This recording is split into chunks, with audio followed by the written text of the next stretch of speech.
സദാചാര ഗുണ്ടകളുടെ നിരന്തര ആക്രമണത്തിൽ വലഞ്ഞ് സാമൂഹിക പ്രവർത്തക പി ഗീതയും മകൾ അപർണ പ്രശാന്തിയും പോലീസിൽ പരാതി നൽകിയതിനെ തുടർന്ന് കുടുംബത്തെ ഊരുവിലക്കാനാണ് സംഘത്തിന്റെ തീരുമാനം. സ്ത്രീ പൊതുപ്രവർത്തനത്തിൽ ഇടപെടുന്നതിലുള്ള അസഹിഷ്ണുതയാണ് ആക്രമണത്തിന് കാരണമെന്നും പെരിന്തൽമണ്ണ പോലീസിൽ നിന്ന് മോശമായ അനുഭവമാണ് ഉണ്ടായതെന്നും ഗീതയും അപർണയും പറയുന്നു. സാമൂഹിക വിഷയങ്ങളിൽ നിരന്തരം ഇടപെടുന്നയാളാണ് പി ഗീത.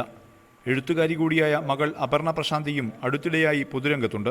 രാത്രി വൈകി വീട്ടിലേക്ക് വരുന്നതുൾപ്പെടെയുള്ള കാര്യങ്ങൾ ചൂണ്ടിക്കാട്ടി മലപ്പുറം അങ്ങാടിപ്പുറത്തെ നാട്ടുകാരിൽ ചിലർ മോശമായി സംസാരിക്കാൻ തുടങ്ങിയിട്ട് കുറച്ചുകാലമായെന്ന് പി ഗീത പറയുന്നു. മകളെ കല്യാണം കഴിപ്പിച്ച് വിടാത്തതെന്താണെന്നാണ് ചിലരുടെ ചോദ്യം. കുറച്ചുനാൾ മുമ്പ് വീട്ടിലെ വളർത്തുപട്ടിയെ അയൽപ്പക്കത്തെ ചിലർ കൊലപ്പെടുത്തി വീട്ടുപടിക്കൽ ഉപേക്ഷിച്ചിരുന്നു.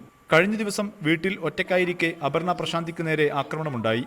അയൽപ്പക്കത്തെ വീട്ടിൽ ജോലിക്കെത്തിയ ആൾ തന്നെ കല്ലെറിയുകയും അശ്ലീല ആംഗ്യം കാണിക്കുകയും ചെയ്യുകയായിരുന്നുവെന്ന് അപർണ പറയുന്നു.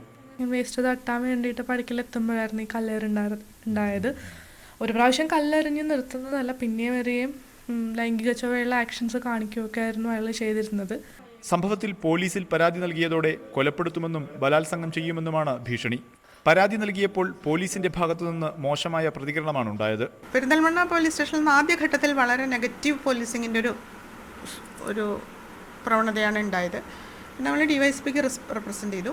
വിഷയത്തിൽ ഗീതയും അപർണയും മലപ്പുറം ജില്ലാ കലക്ടർക്ക് പരാതി നൽകിയിട്ടുണ്ടെങ്കിലും നടപടിയൊന്നും ഉണ്ടായിട്ടില്ല. ന്യൂസ് 18 മലപ്പുറം.